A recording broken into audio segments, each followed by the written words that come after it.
mapagpalang araw po sa ating lahat. So ngayon nga po ay araw po ng Huwebes. Palengke day po dito sa amin sa Barangay Luksuhin. At ngayon nga po ay alas 2 na nga po ako lumabas ng bahay para po may binili lang po saglit.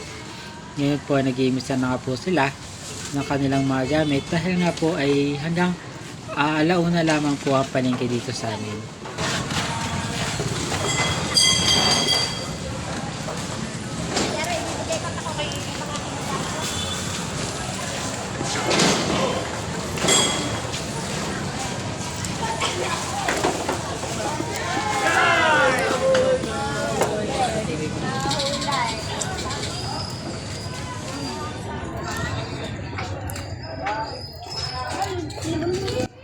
Alas 2 nga din po pala labasan ng mga estudyante dito. Kaya naman po ngayon, nandito na po mga estudyante sa may palengke para po mag-abang ng kanilang mga sundo o yung kanilang sasakyan po pauwi po sa kanilang mga bahay.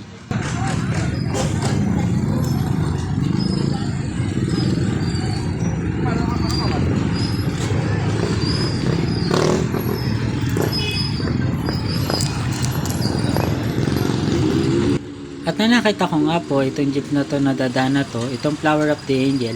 Tapos naalala ko nga po yung mga time na ako po ay nagtuturo po ng Bible study sa mga estudyante. Yun din po kasi yung jeep kung saan po ako nagtuturo din dati.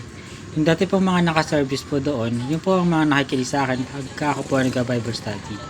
Minsan na rin po akong nag-Bible study dito po sa The Lovers.